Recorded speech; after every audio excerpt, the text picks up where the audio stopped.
here we go. So we got to the hardware store. Had to pick up some bug supplies because we got some wasp nests. What I did also pick up is some more, and these are the two colors I found that I work the best for the Allegros. And it's gloss espresso, not espresso, but espresso, and it's Krylon, all in one. And paint code 2707. I don't know if you can read that or not. It's probably too close. But anyways, that's good for obviously the brown, not for the white. Now the bigger problem has been the white. This has been a real challenge for me to try to find a matching color to this or get so close it's not funny. I'm going to try, and I never seem to remember the other paint, but this is gloss Dover white. It's 2706, and it looks pretty close enough that I don't think people are going to notice, because obviously I'm dealing with a faded RV, so you know, but there are spots like these nicks and everything, and I'm trying to just kind of clear it up, put my overspray here, that junk like that. So I do want to kind of clean it up. Would I respray this whole trim strip? Maybe. I might do that with this if I got enough left over, but there's definitely overspray spots like here and here, and I think I might just give it a hit and see what happens. Do a test on it, and if it looks like it's going to be okay, I'm going to just spray over the white vinyl trim too. If the freaking paint peels off, I don't think anyone's going to notice, to be honest with you. This is supposed to be really good paint, and yeah, I'm going to try it out and see if this thing color matches, because there's some stuff up here that's kind of funky. It's kind of faded out. This definitely it's kind of turned dark. It's not really worked out that well, so I think I'm going to try to clean this up, give it a little light sanding, and make it happen. So yeah, let's try this out. Alright, so I got some, here's the wiring. Good lord, it looks like the inside of one of those aliens things. But anyways, I've got my main power. As you can see here, it says main power. And then I've got my gen set cable here, which got nicked, so I'm going to have to fix that. And so I've got the actual spooled up 30 amp shore power cable hooked in. As you can see here, I opted not to use these little pigtails, which they provided with the with it. I took those off and went with the original clamped connectors. Sorry, it's a little, I'm trying to put my shoulder into the cabinet here. So I did that here. So that's shore power plug-in. There's the ground, right? The green ground. Now I've got a little issue with this. You can see I don't have quite enough length to get to the fuse block. So I'm going to have to clamp something on and put another stretch of wire there. Put a splice in and get it so I can get the ground wire there. And might have the same issue with this as well, just because of, I'm going to put the, I got the knockout already here. You can see my finger right there. There's my finger. Hello. In the knockout. So I got that one secured with the wire clamp. And yeah, so I've really just got to hook up the gen set circuit, which is here, which is adjacent to this switch. You can see there's the relay, as such as it is. And the main house power, I think I'm going to use these leads for the house power. I might clip these off. I don't know. I'm debating, because I mean, it wasn't so bad to disconnect it, but my main concern is trying to get that ground lead over there. And I see these little tiny little ants in here. I gotta get some ant spray in here, kill off those little buggers before they eat everything up. The biggest issue has been just trying to secure this thing to the floor.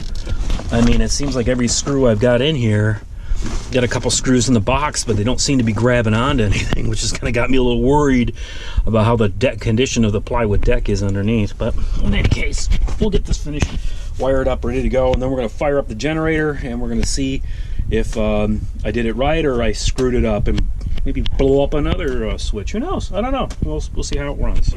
Okay, got it all hooked up. Took me a while to get those other leads for the house panel put in, because it was so close to the edge of the box, but I did get those in. I got the leads for the ground wires in, and then I did wire ties for the gen set. And so we're gonna see what happens here. We're gonna fire her up and hopefully nothing blows up. At least I hope. Started.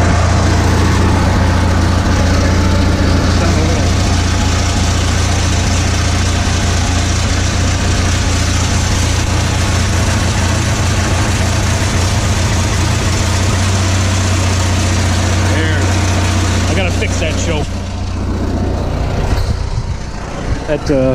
That's one of the things I gotta do is redo the choke, automatic choke on that thing. Oof. But oh, looks like we've got some power. The microwave is on. Let's see if we can do the. So we're gonna do that. Then I got this thing here, little fan.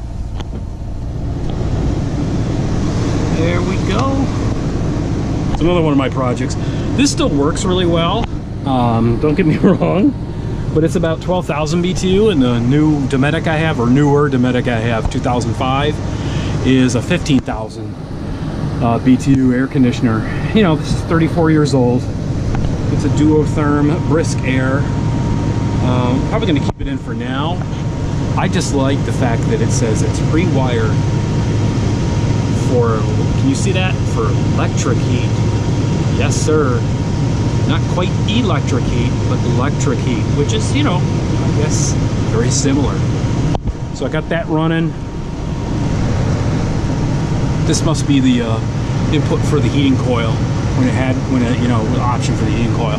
I wanted to pull this out because I wanted to clean all this up and get the thermostat wire cleaned up and hopefully find a filter for it that goes for this.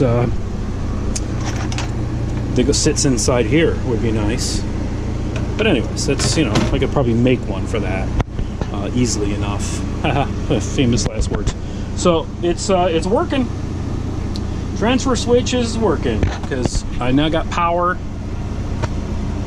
on my microwave. Obviously, air conditioner works. TV should be on. Yep, TV's got a little. So what we got here. See what was on the boob tube last time we had it on.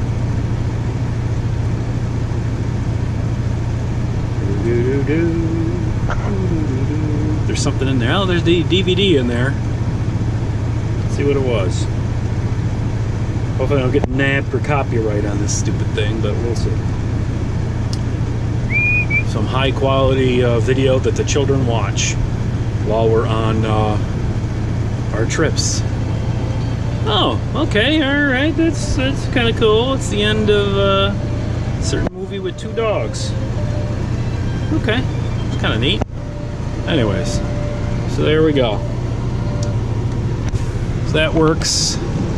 Battery's charging up. It's at 3/4, heading on the way to full, I hope.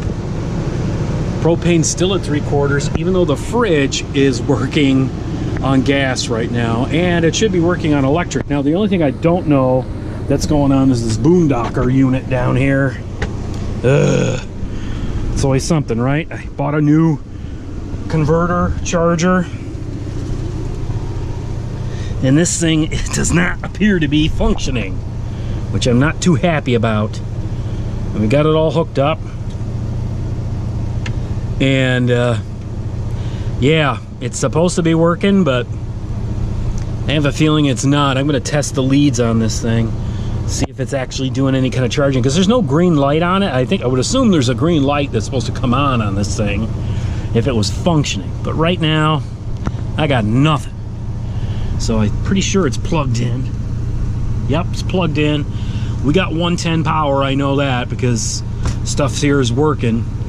I think I got myself a bum unit, unfortunately, so we're gonna have to swap that out and replace it. But you know, there's always something on the working on the RVs, right? Not one thing, it's something else. But at least I got this done, or at least to the point where I can put the cover back on and put that in and call it a day. Of course, you know, my jinx, I'll put the cover on and the thing will shut off or something. But you know, look, I don't want to be pessimistic. So everybody, it's Memorial Day weekend. Have a great, safe, happy RVing trips out there, and we'll see you later.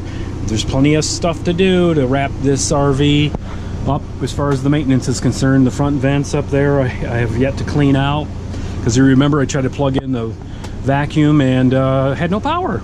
So now I have power, which is cool, which is great. And yeah, we're getting closer. Anyways, so gonna go from there. Have a good Memorial Day weekend, everyone. Take care. Okay, well, I'm gonna just do this real briefly. I'm gonna try anyways. So I've hooked up the lead into the from the voltmeter in here. You can see it's reading 0 right now. Got on 20 volts DC. I'm gonna touch the other end onto the contact here, and as you can see there's stuff's in the way. You can see that 12.72, which is obviously more than 12 volts. Seems to be flip-flopping between the two. Now the battery was pretty much fully charged. I had run it up already and got it charged up, but it looks like, I hope that this unit is working. It's just that I guess the green light, such as it is really there, that if one of the fuses blows, that you got a problem. It indicates that you got an issue. I can do this too. I can run this into the positive lead of here, I think, if I can get it in there. Do the same thing here, just hold them. See if I can get them. Yeah, so 12. Always getting in the way, isn't it? Let's just, there we go. So yeah, 12.72 coming off of the charger, and it's in the 12 volt stuff is working. So I'm assuming this thing's charging. It's a 4-stage converter charger, and it's meant to hit up to like 14.3 volts when it's really needed, and then cut back to, you know, 12.73 or 13 volts when it just needs to trickle charge. So I'm gonna say that brand new $150 Boondocker unit is functional. We'll see. Meantime, I gotta put my bed back together. Get all this junk cleaned up. Like I said, it's always something. Well, I got the generator running here. I sprayed some of this stuff here. Didn't do it 100% up towards the front here. It's still a little white here, but you know what? That color, that I don't know, gotta remember what it's called here. Gloss Dover White. Paint code 2706 for Krylon is a pretty good match. It's really good. The only problem is when I'm so overeager to get this on here, I'm running it, which I hate. The nozzle's not the greatest. It's not one of those fan nozzles. It's more of the round spray pattern, so it tends to drip a lot. I don't know if you can see that, but there's a drip right there. I gotta sand that out. See it all? Ugh.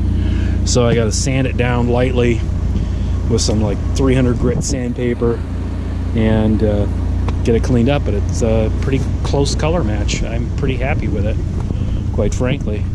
Be good for the front here to get it redone. I cleaned up some of the door and did around here, and just sprayed this whole bottom with that off-white color there, and did it in preparation for doing the Bondo. And then I'm going to spray, mask off just that thin strip, and spray the Espresso brown in order to wrap up this side of it. It's always like a running gun battle with this aluminum when it starts to corrode and everything. You get those little pit marks because of the road salt and everything. Because I'm sure moisture's getting into the plywood and it's trying to migrate through, and it just, you know, blows up the aluminum sheeting.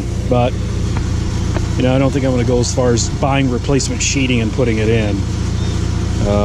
Don't think I'm going to go that far. But anyways, yeah, so there we go.